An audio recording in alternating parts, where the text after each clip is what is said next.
Uroš Lipušček, lepo pozdravljeni. V tem pogovoru bova skušala osvetliti vzroke za izraelsko-palestinski spor, ki vsake toliko časa eskalira, tako kot je zdaj v zadnjem času. Kje vi vidite vzroke? Je star toliko kot izraelska država? No, ta problem ima že kar dolgo zgodovino. Resneje se je začelo razpravljati o nujnosti ustanovitve židovske države že na pariški mirovni konferenci leta 1919, ko je britanski zunanji minister Balfour prišel na dan z deklaracijo o nujnosti ustanovitve židovske države v Palestini. No, ko je pa prišlo do druge svetovne vojne in ko so nacisti sprožili svoj program v koncentracijskih taboriščih do končne rešitve židovskega vprašanja, ko je umrlo v teh taboriščih 6 milijonov, najmanj 6 milijonov Židov, in to se je imenovalo potem holokavst, ampak treba je vedeti, da holokavst ni bil omejen samo na Žide, ampak tudi, tukaj so bili tudi Slovani, Poljaki, Rusi, Slovenci in tako naprej, in Rome. No, ampak bolj se je vse to ime prijelo zaradi Židov. No, in ker je po drugi svetovni vojni obstajala slaba vest vseh držav, koalicije zavezniških držav do Izraela, so ustanovili neodvisno državo Izrael, in sicer z resolucijo Varnostnega sveta in arabskih držav, Palestincev, sploh niso vprašali, ali se s tem strinjajo ali ne. Tako da s prvim dnem ustanovitve Izraela se je postavilo vprašanje enakopravnosti prebivalstva palestinskega na tem področju, in takoj, ko je bila ustanovljena država Izrael, je prišlo prvič do spopadov z sosednjimi arabskimi državami in do izgona najmanj 800 tisoč Palestincev iz te njihove domovine. Njim so odvzeli zemljo, odvzeli so jim vso imovino in tako naprej, in pojavilo se je palestinsko vprašanje. No, ta Izrael se je potem neprenehoma širil. Cionistično gibanje, ki ga je vodil Herzog, je že ob koncu druge svetovne vojne prišlo na dan z deklaracijo o nujnosti ustanovitve velikega Izraela na vsem tistem svetopisenskem ozemlju, to pomeni, ki je obsegal od Nila do Evfrata, to pomeni, vse to naj bi obsegala država Izrael, v kateri ni bilo prostora niti takrat, niti danes za palestinsko ljudstvo, in to, kar danes vidimo, je seveda izganjanje Palestincev. To je etnično čiščenje, to gre celo za genocid pred našimi očmi, se vse skupaj to dogaja. No, Izrael se je širil, to je bilo več vojn, 1967. leta so zasedli Golan in tako naprej, potem je Egipt interveniral, je prišlo do nove vojne. Skratka, to področje je postalo nemirno, Izrael je postajal vse bolj agresiven, se je vse bolj širil in tudi s pomočjo židovskega lobija in Združenih držav Amerike, ki so stopile za židovsko gibanje, Palestince so izrinjali iz njihovih ozemelj, in parkrat se je zgodilo po drugi svetovni vojni, da je prišlo do tega, da do nekih poskusov miroljubnega reševanja palestinskega vprašanja.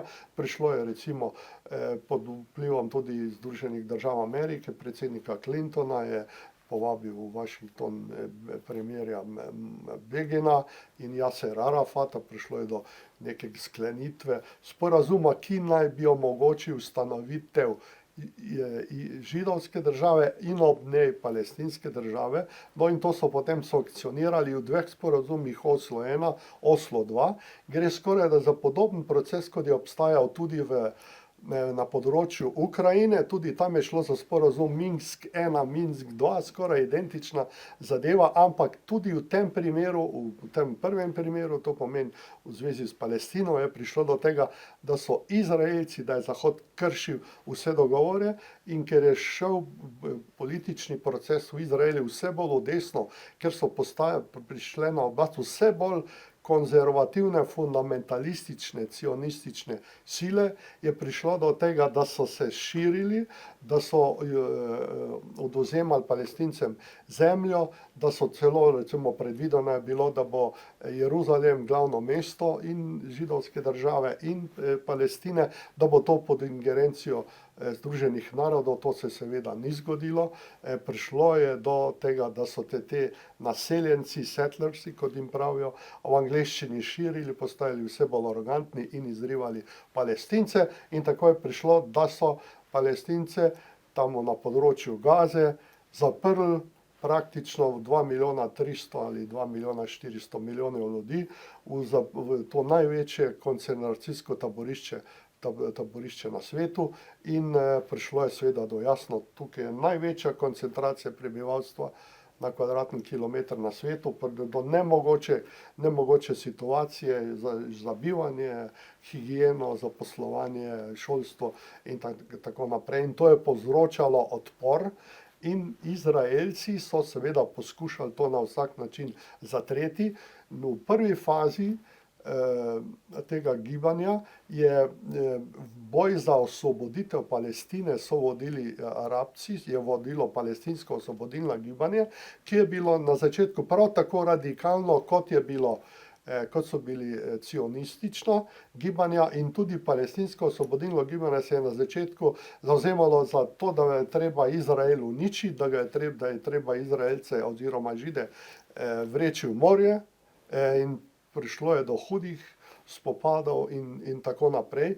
In izraelske oblasti so pa potem tekom časa poskušale nevtralizirati palestinsko osvobodilno gibanje in Arafata, ker jim je bil najbolj nevaren, s tem, da so začele financirati svoja gibanja, in Mossad, to je izraelska obveščevalna služba, je s pomočjo MI6, to je britanske obveščevalne službe, in CIA, so potem financirali in so ustanovili 2 takšni gibanji na tem področju, to pomeni gibanje Hamas na področju Gaze in gibanje Hezbollah v južnem Libanonu. So jih infiltrirali s svojimi ljudmi, in izraelski predsednik vlade Netanjahu je pred 4 leti v Knesetu, v izraelskem parlamentu, vehementno izjavil: če hočemo preprečiti ustanovitev palestinske države, potem podpirajmo prenos denarja iz arabskih držav, iz bogatih šejkatov,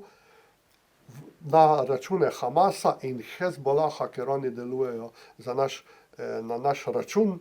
In kaj se je zgodilo? Očitno se je zgodilo sedaj nekaj, da so se te načrti uresničili, in zdaj bodo verjetno potekale dolge razprave in ugibanja, in dolga leta bo tekla preiskava, zakaj se je Hamas v tem trenutku odločil za ofenzivo, zakaj so z raketami, par tisoč raket so izstrelili 5. 7. oktobra na Izraelce in ubili več kot 1500 ljudi, čeprav so se zavedali, da je Izrael neprimerno vojaško močnejši in da je to samomorilska akcija. In še nekaj je postalo jasno, da Izraelci zdaj vsi govorijo, da to gre za največjo blamažo, za največji kiks, največjo napako izraelske obveščevalne službe, ki je znana kot najbolj učinkovita služba na svetu. Jaz mislim, da bo šele zgodovina pokazala, kdo je naročil to, kar se je sedaj zgodilo, ker to gre za en del širšega načrta. Začelo se je govoriti o novi dokončni rešitvi palestinskega vprašanja, po načelu, tako kot so Nemci poskušali, nacisti, eliminirati Žide, naj bi pa sedaj Izraelci poskušali izgnati Palestince. To pomeni, gre za en širši načrt uničenja te palestinske države.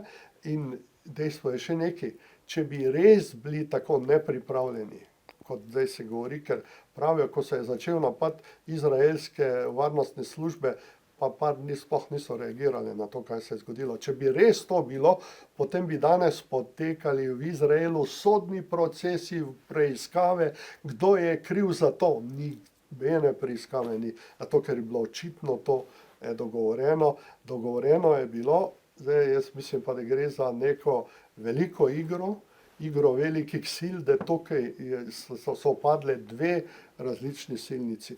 Ena notranja politična izraelska in ena zunanja politična globalna.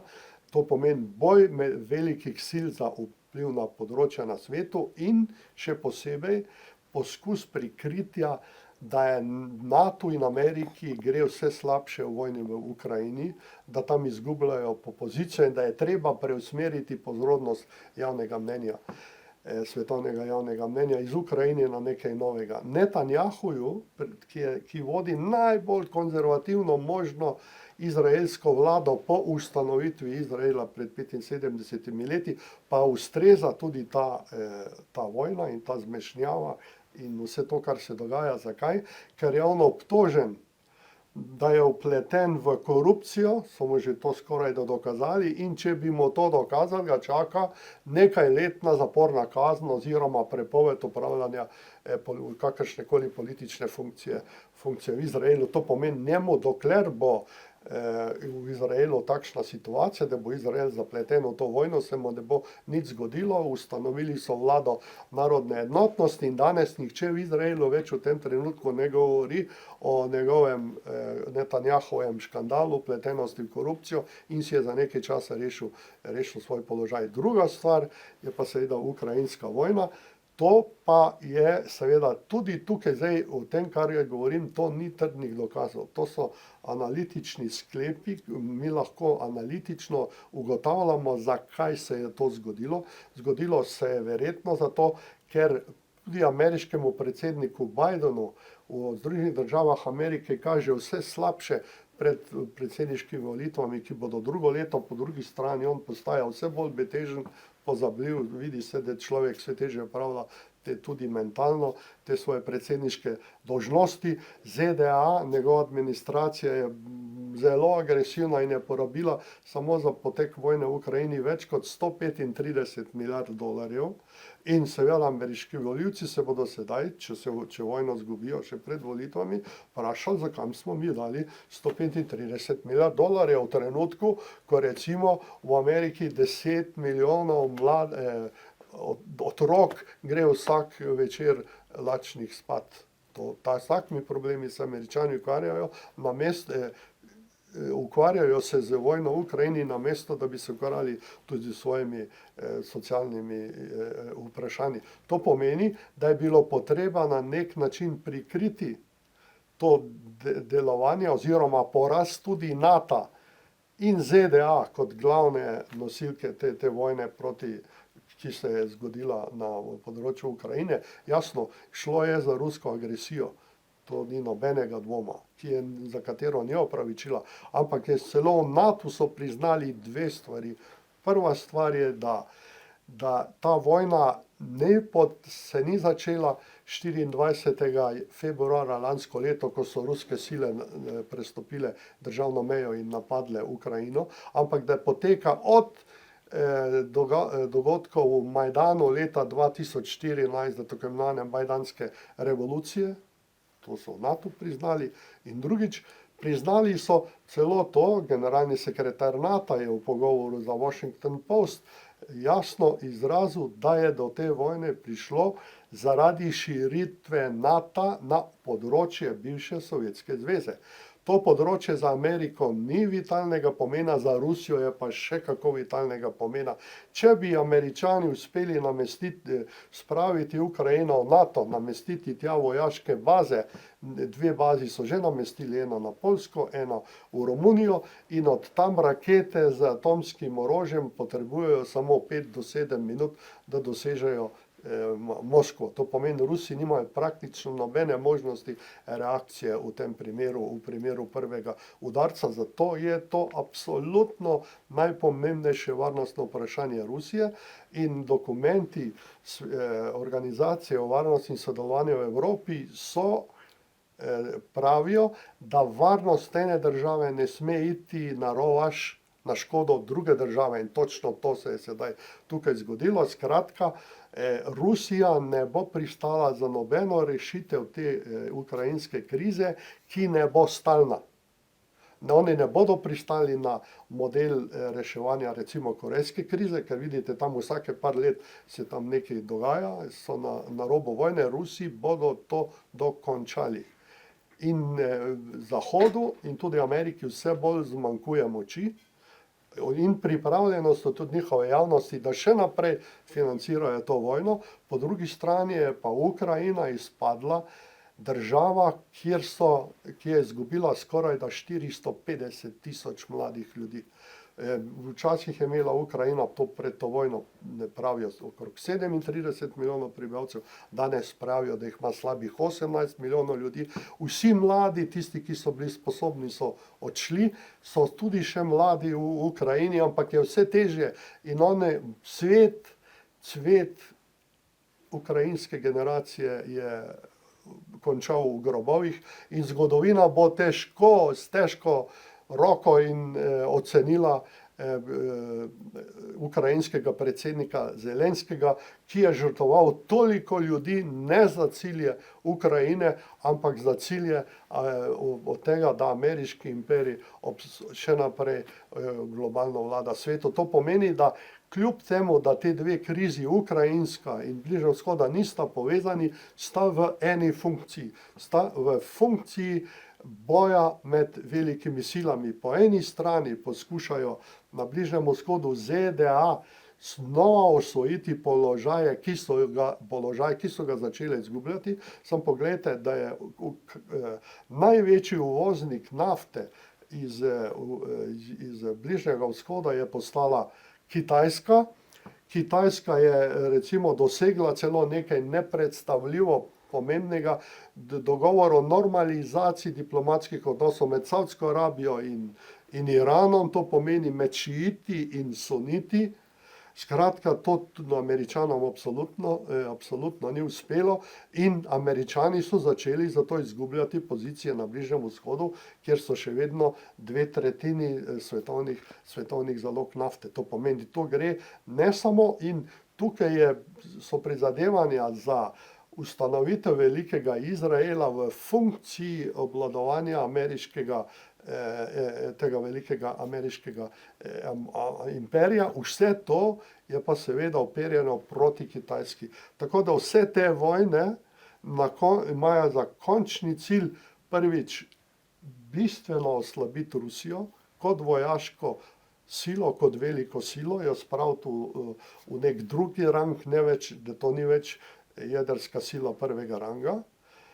In drugič, ko bi to dosegli, potem bi se pa spravili na Kitajsko, kar pomeni, da bi Pax Americana, to pomeni ameriški mir, še naprej vladal v svetu za ne vem koliko časa. To pomeni, gre za velik globalni premik in ta vojna je zato tako nevarna na Bližnjem vzhodu, nevarna je ukrajinsko-ruska vojna, zato ker če bi Rusiji res slabo šlo, bi Rusija uporabila taktično jedrsko orožje, to je povsem jasno. Tukaj je pa še večja nevarnost, če pride do širitve te vojne na Iran, bi se tu pletla tudi Rusija in tukaj lahko pride mimogrede tudi do jedrskega spopada, še posebej, ker se ve, da Izrael razpolaga z, ne vem, 50-100 atomskimi bombami in po agresivnem nastopu, po katerem so znani Izraelci, bi se to tudi zgodilo. Zato je ta bližnjevzhodna kriza ob ukrajinski krizi tako nevarna za svetovni mir. Še nekaj zanimivega se dogaja ob tem, namreč mlačen, če ne celo servilen odziv evropskih držav, tudi Slovenije, do teh kriznih žarišč, kot da si nihče ne prizadeva za mir, ampak vsi samo zavzemajo eno ali drugo stran, se pridružujejo v smislu, če nisi na naši strani, si pa naš sovražnik. Ja, res je. To, da je Evropa se odpovedala, povojna Evropa je nastala na antifašizmu, na tem, da so zavezniške sile, v katere so bile vključene tudi Rusija, Sovjetska zveza, ki je dala 27 milijonov žrtev v času druge svetovne vojne. Brez ruskega sodelovanja bi verjetno nacizem zmagal v Evropi in fašizem. In Evropa se je v tem trenutku, ko je začela podpirati državni terorizem Izraela se je odpovedala svoji antifašistični osnovi, na kateri je zgrajena. Absolutno je treba priznati, da je prvi začel Hamas. Že prej sem rekel, zakaj verjetno je bil nekdo dal ukaz, da gre v to samomorilsko akcijo. Absolutno je to nesprejemljivo. Gre za eno blazno manipulacijo in s tem so si Arabci in Hamas naredili neizmerno škodo. O tem bo verjetno še zgodovina ocenjevala. Vendarle to, kar pa danes Izrael dela, to pa presega vse meje. To pa presega vse meje, ker nastaja tudi z privolitvijo evropskih držav, ki toliko govorijo o tej politiki, o človekovih pravicah in delijo lekcije, recimo in Rusiji in Kitajski, da ne delajo prav z nacionalnimi manjšinami, da imajo premalo pravic, pa danes stimulirajo ustanovitev novega sistema apartheida, podobnega kot je, ali pa še hujšega, je rekel vnuk južnoafriškega bivšega predsednika Mandele. On je rekel, ta je hujši, ta apartheid bo hujši, kot je bil južnoafriški. In to vse z odobritvijo najvišjih evropskih politikov in predsednica, dobro, v Združenim državam Amerike obstaja več knjig in vprašanj, Who rules America, kdo vlada Ameriki, pravijo izraelski židovski lobi. V tem je verjetno veliko resnice. Tam obstaja v Ameriki, v kongresu, absoluten konsens, dogovor, da Amerika stoji 100% za židovsko državo in zato je tudi Bidenova administracija poslala v Sredozemlje 2 letalonosilki, imajo pripravljene 101. Airborne divizijo in so pripravljeni, če bi prišlo do potrebe, se direktno vojaško vplesti v ta spopad.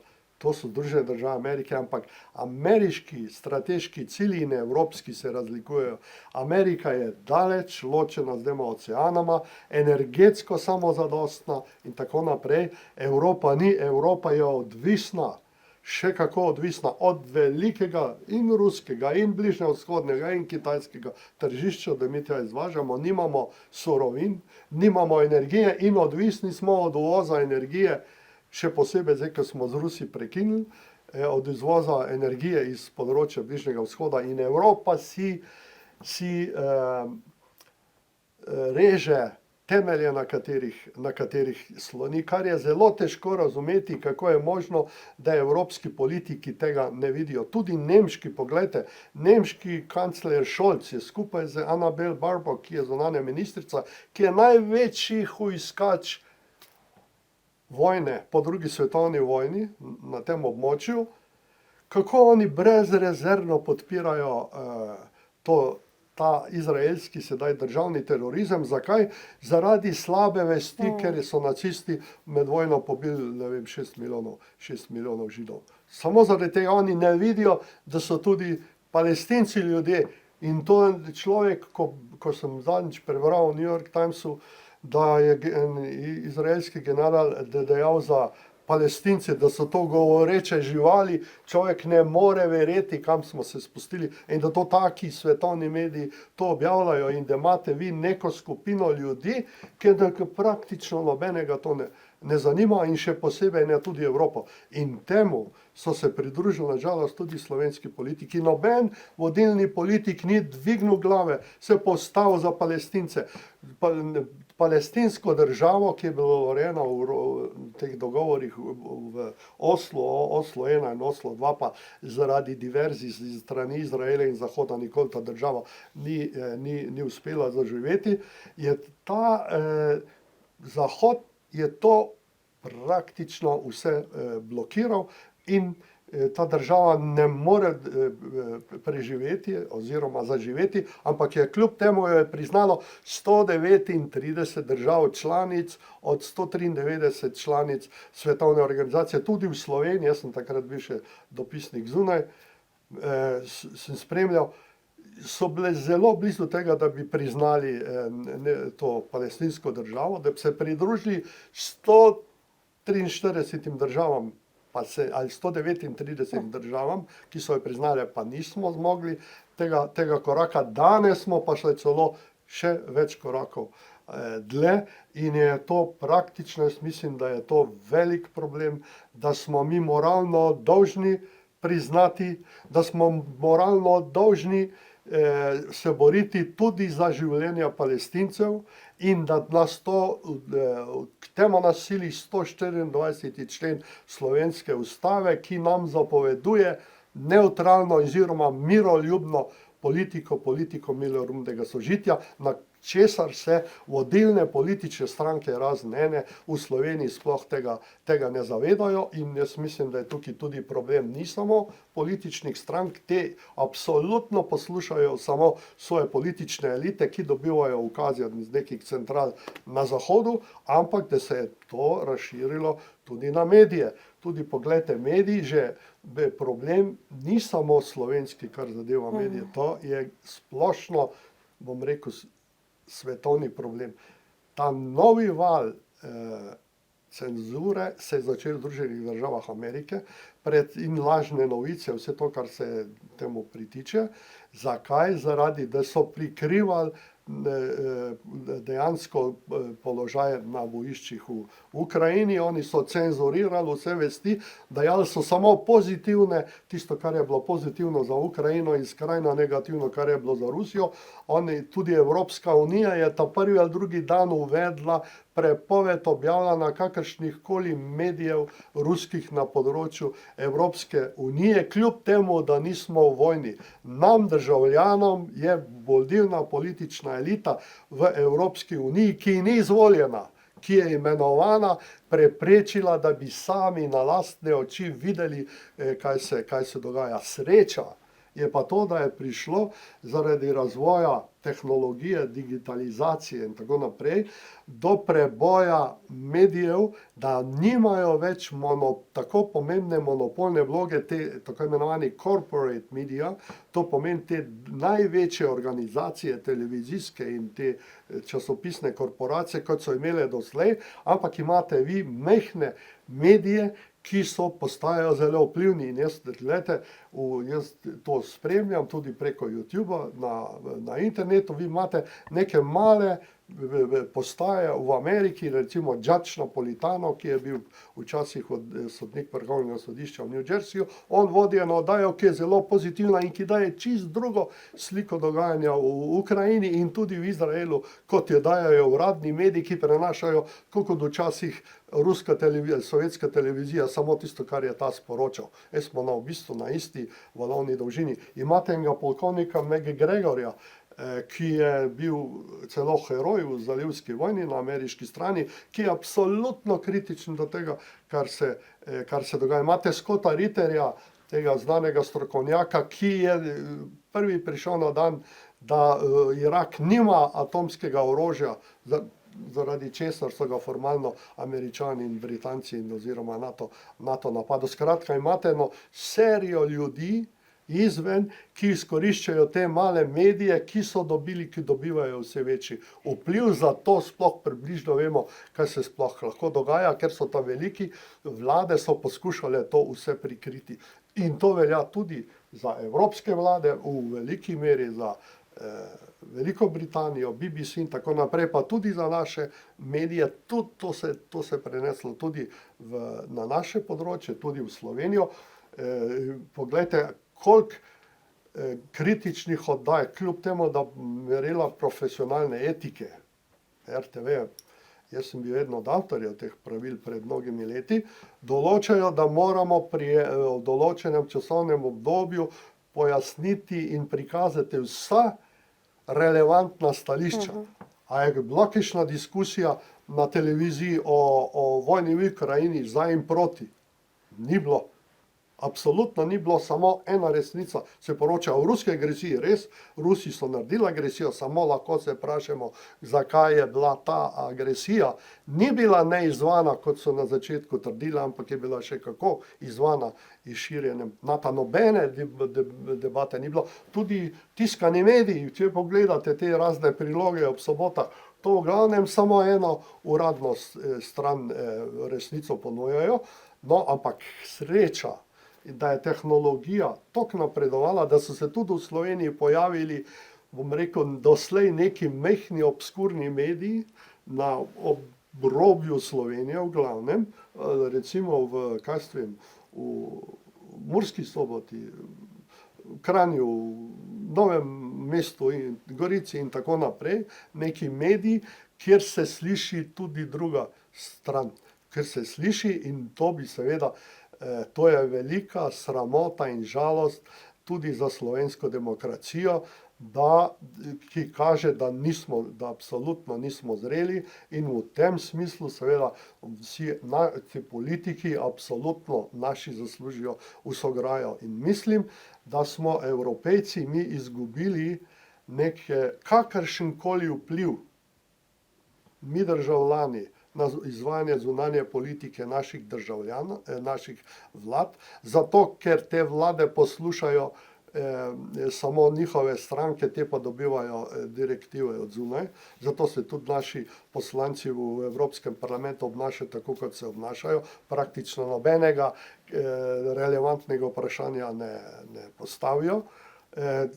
To je ta velik problem, zato je, jaz mislim, potrebna neka široka akcija, zato da bo Evropska unija ostala v rokah ljudi, nas volivcev, in da bomo nasprotovali poskušom centralizacije Evropske unije, ki jo vodijo te najmočnejše evropske države, ala Nemčija, Francija in Španija in tako naprej. Zakaj gre? Gre za to, da je recimo nemški kancler Scholz lansko leto avgusta na Karlovi univerzi v Pragi nastopil z idejo o tem, da je treba federalizirati v Evropo in da je treba uvesti glasovanje z kvalificirano večino tudi o zunanjepolitičnih vprašanjih, kar pomeni, da mi, majhne države, praktično ne bomo imeli prav nobenega vpliva več na zunanjo politiko. Zakaj? Ker doslej so se ta glavna vprašanja odločala s sistemom konsenza, to pomeni dogovarjanja. Če je bila samo ena država proti, recimo to je večkrat izkoriščila recimo Madžarska ali pa včasih tudi Romunija, sicer ne vedno v pozitivnem kontekstu, ampak to je bila neka varovalka demokracije.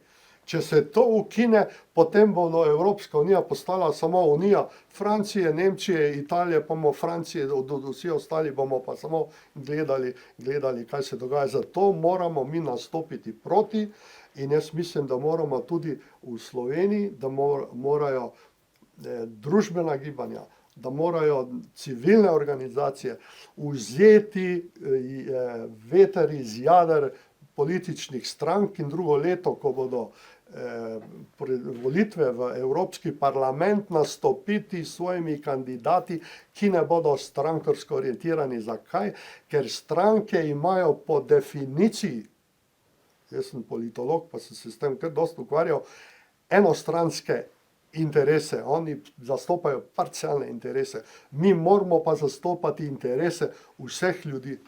In tega stranke ne morejo, ker stranke se samo borijo za kdo bo na oblasti. In še ena stvar je, v Evropi danes imamo eno veliko stvar, eno veliko negativno stvar. Govori se o zatonu Evrope. To je postavil Spengler, to je bil nemški zgodovinar in sociolog, to tezo že v začetku prejšnjega stoletja o zatonu Evrope. Kaj se je zgodilo? Zgodilo se je to, da nimamo več pomembnih politikov, nimamo več državnikov. Mi imamo samo še politikante, ki se borijo za svoja mesta od enih volitev do drugih. To pomeni, vsi imajo program za 4 leta, pravijo 8 let imajo praktično vsi, ker poskušajo dvakrat zmagati za dva mandata, ampak recimo polim ne uspe. To pomeni od enega volilnega ciklusa do drugega. Zelo malo jih pa razmišlja o perspektivi 20-30 let naprej, ampak smo pa kot svet se soočili in mi se ukvarjamo danes povsem napačnimi problemi. Ukvarjamo se z vprašanji vojn, vprašanja, bo obvladal ta imperij ali drugi imperij, ali bo Amerika večna velesila in obvladovala svet, tako kot ga je po drugi svetovni vojni, ker veste, Amerika po drugi svetovni vojni je ustvarjala več kot 40% svetovnega bruto proizvoda. Danes ga ustvarja samo še približno 19%, Kitajska pa 17%, vendarle so vsa razmerja so ostala ista. Nič se ni spremenilo, te države, manjše, kot zdaj govorijo, svetovni jug, nima praktično nobene besede pri odločanju o svetu. Kaj so pa danes glavna vprašanja? Ne to, katera velesila bo obvladovala ta ali on del sveta, ali bomo kot civilizacija, kot človeštvo preživeli. Mi se soočamo s podnebno krizo, poglejte vse te poplave, požare po raznih delih sveta. To je tisto, kar je življenjskega pomena. Mi se pa zdaj soočamo s tem, ali bodo Američani prvi, ali bodo Rusi, ali bodo Kitajci, namesto da bi se skupaj zbrali, imamo samo en svet, skupaj se odrekli orožju, posebej atomskemu orožju, ampak ne, krepijo se vojaške sile, vojaški blok in tudi tukaj, poglejte, tudi Slovenija, tudi tukaj nima čistih računov. Ko je bilo glasovanje o resoluciji proti jedrskemu orožju, se Slovenija tako kot članica NATO izrekla proti, to pomeni se je izrekla za uporabo jedrskega orožja, to pomeni smo sami sebi podpisali smrtno obsodbo. Mi, ko smo se včlanili v NATO, se nismo odrekli suverenosti. Mi smo še naprej suverena država, mi bi se lahko vsaj vzdržali, ampak zato, da smo ustregli, da so naši politiki ustregli njihovim ideolom nekje v Washingtonu, v Bruslu ali ne vem kje, smo si sami sebi nakopali dejstvo, da če bo prišlo do svetovne vojne, bo to verjetno vojna v Evropi, smo sami sebe kaznovali in bomo pokončani. To pomeni absolutno tudi slovenski politiki niso na višini. Še veste, kaj je ena stvar? Slovenija vsem vladam oporekam od začetka do danes, vsem levim, desnim, ker so bile, kaj? Da Slovenija nima strateškega zaveznika. Mi nimamo dolgoročnega strateškega zaveznika. Če razpade Evropska unija, kar se utegne zgoditi, veste, če pride Trump na oblasti spet v Ameriki, bo razpadel verjetno NATO, če NATO razpade, bo Evropska unija se drugače strukturirala, lahko pride tudi do razpada Evropske unije. In potem se lahko odprejo številna vprašanja. Še posebej, če bo prišlo do nekega čudnega izida ukrajinske vojne. Če bo res, obstaja neke tendence, da bi Ukrajina razpadla kot celovita država, da bo ostal samo en tisti del okrog Kijeva, da bo ostalo si priključila Poljska, Galicijo. Galicijo je imela ona do druge svetovne vojne, je bilo to v sestavu Velike Poljske. Če bi se to zgodilo, veste kaj, potem bojo pa Nemci rekli, ja, mi smo pa po drugi svetovni vojni izgubili Pomeranijo, vzhodno Prusijo, vse to, ker je to dobila Poljska, da se je Rusija pomaknila bolj na zahod. In se bo potem odprlo absolutno novo evropsko zemeljsko vprašanje. To pomeni, razpadli bodo temelji Evropske konferencije o varnosti in sodelovanju, ki je sprejela nekaj pomembnih točk, namreč, da je meje v Evropi so nesprejemljive oziroma mogoče jih je spreminjati samo s pogajanji. Če se to zgodi, potem smo Slovenci absolutno dvignili roke. Zakaj? Ker mi nimamo rešenih nobenih vprašanj s sosednjimi državami. Tisto, kar je rešeno, je rešila še bivša Jugoslavija, recimo mejo z Italijo, ozimski sporazumi in tako naprej, tudi z Avstrijo tam in tako naprej, ampak drugo bo vse odprto. Če se odpre spet in Italijani, kadar pridejo bolj desne, protofašistične sile v Italiji na oblast, začnejo spet govoriti o rapalskih mejah. Kaj to pomeni? To pomeni vzeti pol Slovenije. In mi nismo, naši politiki, razen tega, da kupujemo orožje za NATO in smo najbolj poslušni člani NATO. Mi absolutno nismo nič za to storili, da bi si dolgoročno utrdili naš mednarodni položaj in da bi dobili neko dolgoročno strateško zavezništvo. Kako bi pa to lahko nastalo? To bi lahko nastalo samo, veste kako, ne v tem, da se mi naslonimo na eno veliko državo, ker mi smo tako mehni, da veste, jaz sem bil dopisnik, ko se je Slovenijo priznavalo neodvisno Slovenijo v Washingtonu, nas niso gledali tista mala Slovenija, kaj je to. Je rekel bivši sekretar za nacionalno varnost v Carterjevi administraciji, Zbigniew Bžežinski, predsednik Kučanov, ki je bil takrat na obisku. Veste kaj je, Kučan je takrat lobiral, da bi nas sprejelo NATO. Je rekel, veste kaj, če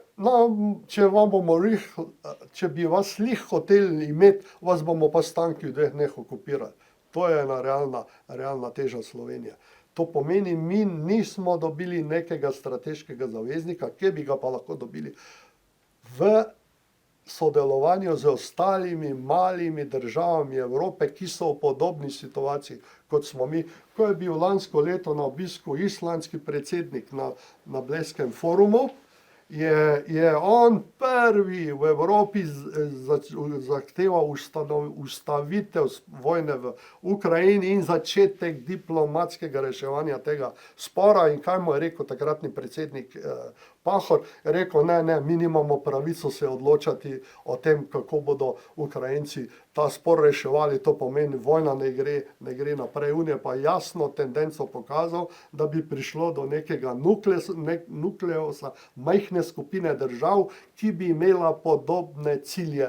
Ker naša moč bi bila samo v tem, da se povežemo tudi z drugimi podobnimi državami, ker veste, Evropa ni demokratična. Evropa sloni na zgodovini imperializma, na zgodovini kolonizacije. Velika Britanija spet sanja o nekem britanskem imperiju. Poglejte, kako se Francozi bijajo za svoje kolonialne interese tam v centralni Afriki, tudi Nemčija in tako naprej. Skratka, Evropa ni tista idealna tvorba, o kateri mi govorimo, in uživajo se neki zelo čudni in nevarni duhovi v Evropi in ni rečen, da ne bo Evropa postala, še posebej zaradi tega emigrantskega vala, neka vse bolj konzervativna tvorba, ki bo poskušala za vsako ceno preprečiti vstop emigrantom v Evropo,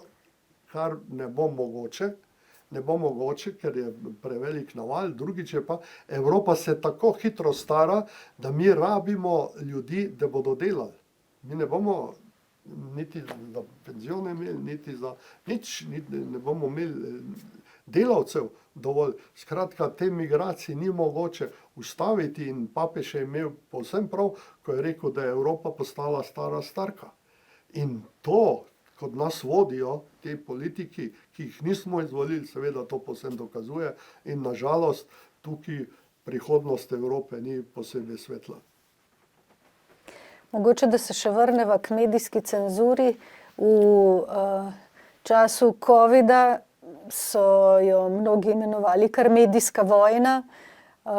Kako ste vi doživljali ta čas? Sami ste imeli tudi izjemno neprijetno, celo nevarno izkušnjo s cepljenjem.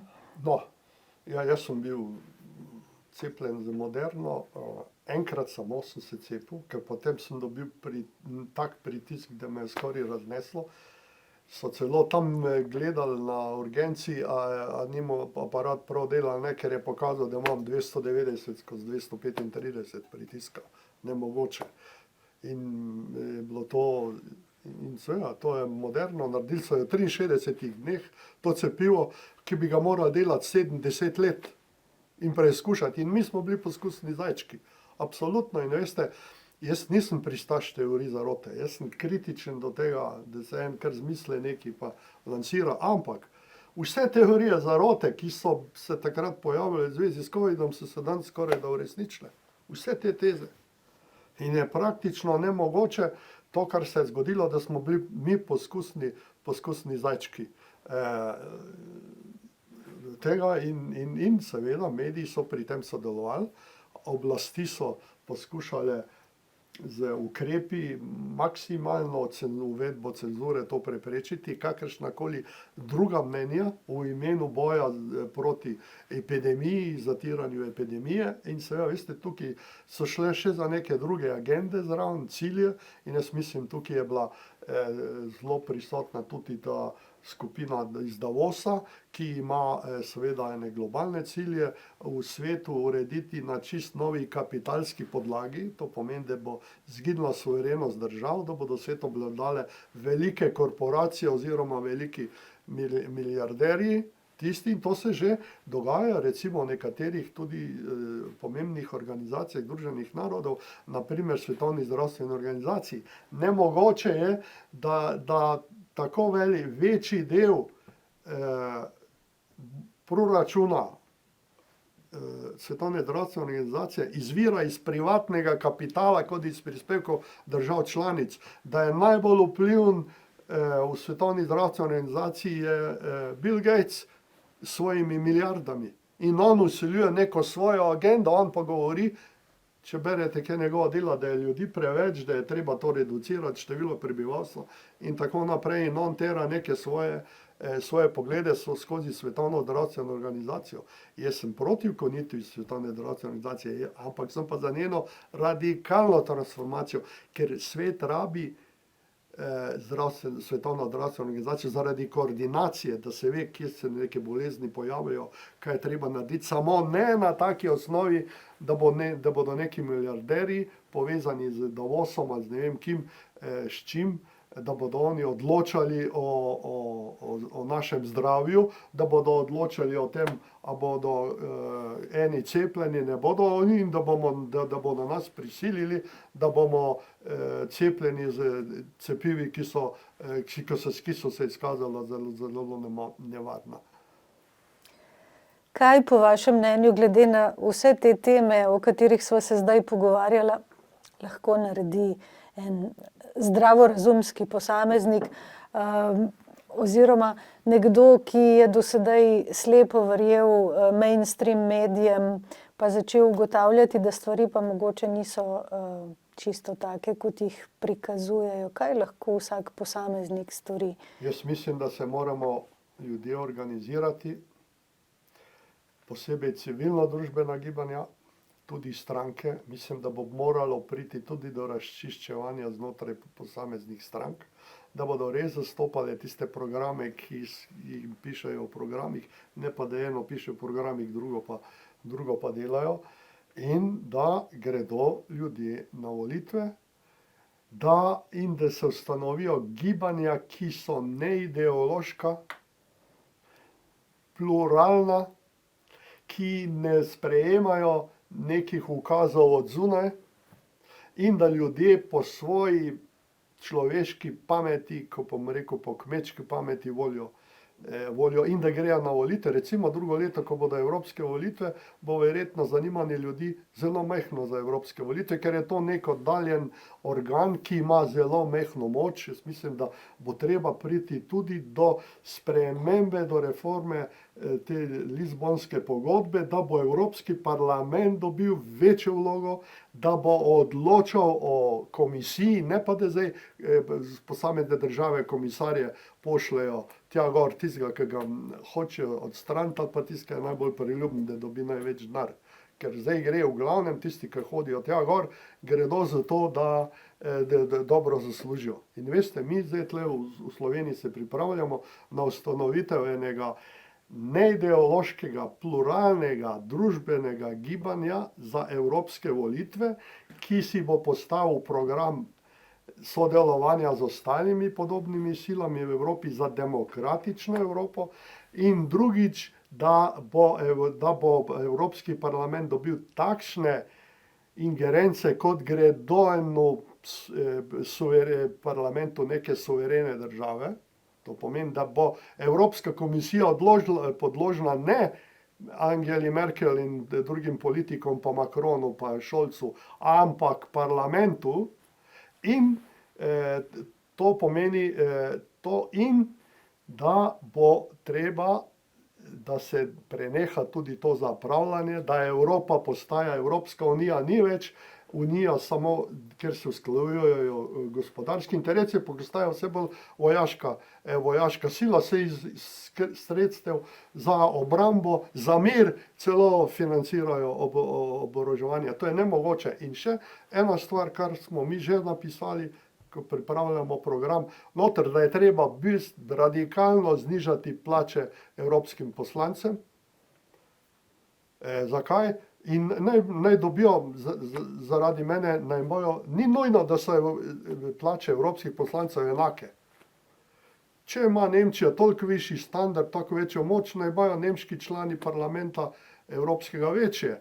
Mi, ali pa ne vem, bolgarski, ali ne vem kateri, ki smo pa v gospodarskem razvoju niže, lahko imamo pa niže plače, take plače, kot jih je sposobno preživeti naše gospodarstvo. To pomeni, treba je doseči neko racionalizacijo. In tudi plače komisarjev, da ne rečem predsednikov Evropske komisije, Evropskega sveta in tako naprej, ker tisti, ki hočejo obogateti, naj gredo v privatni sektor, naredijo svoje privatne družbe, ne pa da živijo na jaslih nas davkoplačevalcev. Uroš Lipušček, hvala lepa za ta pogovor. Prosim.